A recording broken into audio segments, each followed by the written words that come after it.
নমস্কার বন্ধুরা, ছোট রাত জ্যোতিপুরা থেকে আমি সুপর্ণা। একদিনে এত তো কাজ করেও মনে হয় যেন অনেক কম পড়ে গেছে কাজ, আরও কিছু কাজ করলে বাকি ভালো আসলো। তো আজকে ব্লগটা শুরু করলাম আমার যে ছোট্ট একটা রান্নাঘর, শুধুমাত্র 30 স্কোয়ার ফুট। তোমরা কইলে বিশ্বাস করতে না, আমি একদিন তোমরা রান্নাঘরের blog video tour video share করুম। তোমরা যদি দেখতে চাও অবশ্যই কমেন্ট করে জানাও, তাহলে আমি তোমরা শেয়ার করুম। এত ছোট রান্নাঘর শুধুমাত্র 30 স্কোয়ার ফুট। এবার তোমরা নিজেরাই বুঝালাও যে কতটুকু বড় এই ছোট্ট রান্নাঘরটা পরিষ্কার করতে আমার এত কষ্ট হয়। এর থেকে মনে আমি বড় হলঘর পরিষ্কার করে লাইতে রুম এই সময়ের মধ্যে। আসলে জায়গাটা ছোট বেশি, তাই কোনাকানা চিপা চাপা বেশি, এই জন্য কিন্তু বেশি দেরি হয়। আর এমন মনে হইতে পারে যে ছোট রান্নাঘর তো মুছতে আরও টাইম কম লাগার কথা, এত দেরি তো লাগার কথা না। আসলে ব্যাপারটা এরকম না।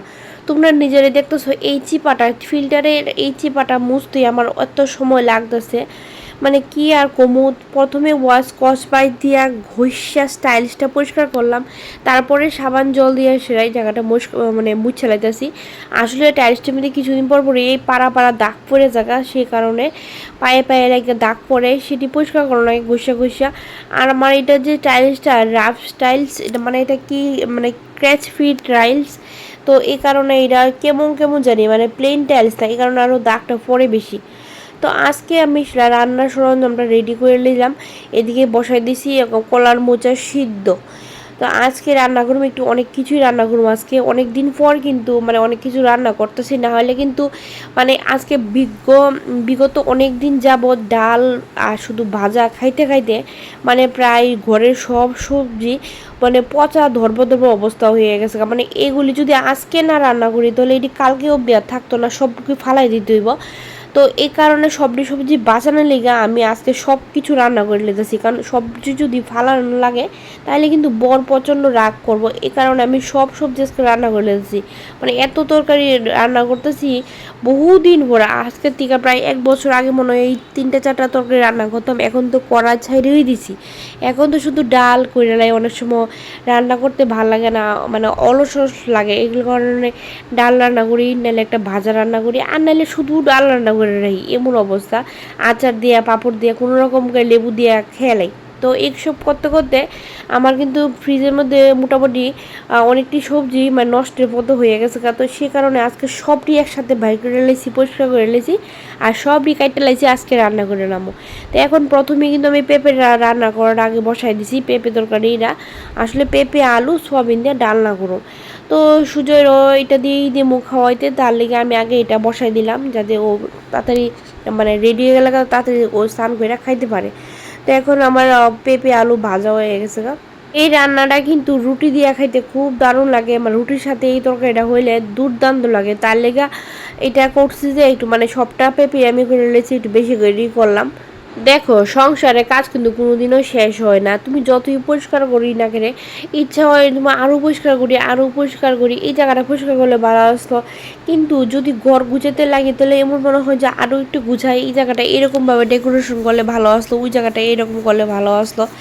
যাই করি শুধু করতে ইচ্ছা করে, তা সেই কাজ আর কোনোদিনই শেষ হওয়ার নয়। এই লিগা যতটুকু সম্ভব করে সেরা, তারপর নিজের লেগা কিছু সময় আমি ব্যয় করি। আমার সময়টা কিন্তু আমারই ব্যয় করতে হইব, কেউ আয়া কিন্তু আমার একবারও কইতো না যে তুমি একটু রেস্ট করো, এখন কাজ করতে হইতো না, একটু বইয়া থাকো, একটু আরাম করো। তার লিগে আমার সময়টা কিন্তু আমার নিজেরই চেষ্টা কইরা কাজ ম্যানেজ কইরা তারপরে কিন্তু বাইর করতে হইব। তার লিগে আমি কিন্তু সেটাই করি। এমন না যে ঘরের কাজ আমি পেন্ডিং রেখে দিই, সব কিছু তাড়াতাড়ি মধ্যে শেষ কইরা ম্যানেজ কইরা তারপরে আমি নিজের লেগে সময় ব্যয় করার চেষ্টা করি। কারণ বিয়ের পর এই সংসারে তুমি যত কাজ করতে পারবা, যত খাটতে পারবা, যত নিজের শ্রম দিতে পারবা, ততই কিন্তু তুমি সবার সামনে ভালো। আর সেটা হচ্ছে ভালোটা ততক্ষণই যতক্ষণ তোমার কাজটা আবার নতুন কোনো কাজ না আইব, সেই নতুন কাজটা যদি তুমি না করতে পারো তখনই তুমি খারাপ হয়ে যাবে। এর আগে যে বাদ বাকি 100টা কাজ তুমি কমপ্লিট করে নিছো সেটা কিন্তু কেউ দেখতো না, কিন্তু একটা কাজ যদি তুমি না করো তাইলে কিন্তু তুমি কোনো কাজ করো না, বাড়ির খারাপ বউ, অলস বউ, কোনো কাজ করো না, কামচোর, আরও যে কত কিছু, সারাদিন শুয়ে বসে থাকো, কোনো কাজ করো না, কী বা করো, এরকমই সবার মুখে মুখে এই ডায়লগ শোনা যাইব। তাহলে নিজের সময়টা নিজের কাছেই ব্যয় করতে হইব। আর আজকে দেখো আমার এই তুলসী যে মন্দিরটা নতুন কইরা সাজাইছি সেটা তো এখন এতদিন কিন্তু এখানে আসলো না, অন্য জায়গায় আসতো। বারান্দাটা রেডি করতে গিয়ে এটা এখান থেকে সরানো হয়ে গেছিলো। তো আজকে ভাবছি এটা আজকে আমি সুন্দর করে গুছাবো মনের মতো।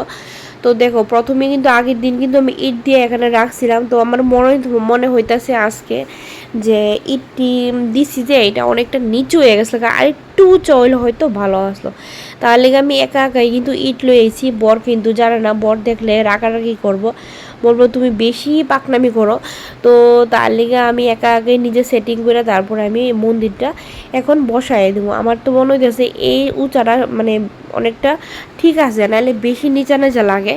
আর তোমরা তো আগের মণ্ডপটা তোমরা দেখাইছি না, তো তার আগে এটা আগে অনেক নেচা আসতো, আগে তো বারান্দাটা আসতো না, মাটিতেই রাখছিলাম, কয়েকটা ইট দিয়েছিলাম। আগেরটাও কিন্তু ভীষণ সুন্দর আসতো। তো এখনটা কেমন তোমরা কমেন্ট করে জানিও, আমার তো ভীষণ ভালো লাগতেছে। তবে ইটটির মধ্যে কোনো সিমেন্ট বালি নাই, তো তার লেগে এটা পরে দিতে হইব, নাইলে এটা একদম মজবুত কিন্তু হয়েছে না। তো দেখতে দেখতে কিন্তু আমি বাইরের কাজ করে স্নান করে আয়া পড়লাম। আর এই যে কলার মুচাটা সিদ্ধ করে রাখছিলাম, মাইখা রাখছিলাম, সেটা এখন বড়া করে এলামও।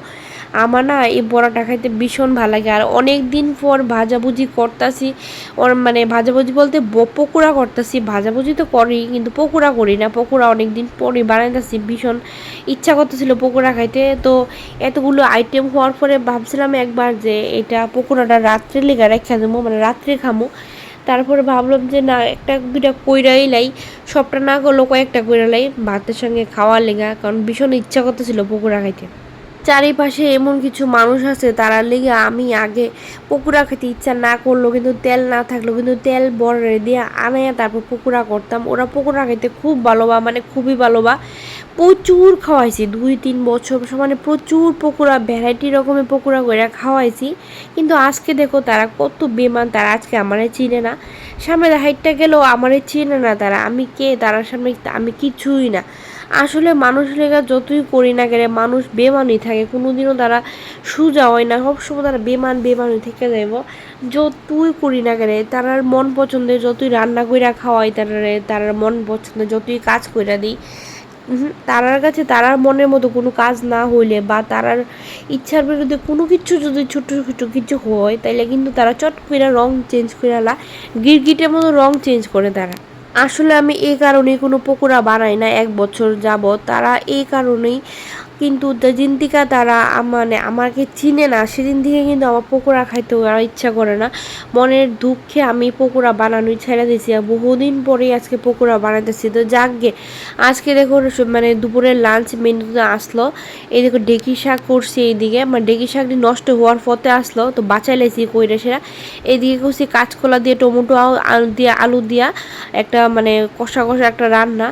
আর এদিকে করছি পেঁপে আলুর ডালনা, এগুলি আজকে মানে সোয়াবিন দিয়ে ডালনা করলাম। আর এদিকে হচ্ছে পকোড়া, মানে মোচার পকোড়া। তো এগুলি হচ্ছে আজকে লাঞ্চ, আজকে অনেক কিছুই রান্না করছি। তো আজকে ডেলি রাত্রেবেলা কিন্তু রান্না করুন লাগে, তো হয়তো আজকে রাতে রান্না করুন লাগতো না, কারণ তরকারি থাকবো। তো চলো এখন খাওয়া দাওয়াটা শেষ করি। তো কেমন লাগলো ব্লগটা জানাইও।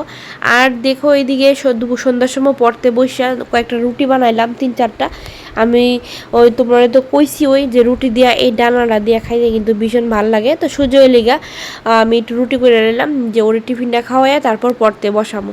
তো চলো এখন আজকের ব্লগটা এতটুকুই, টাটা।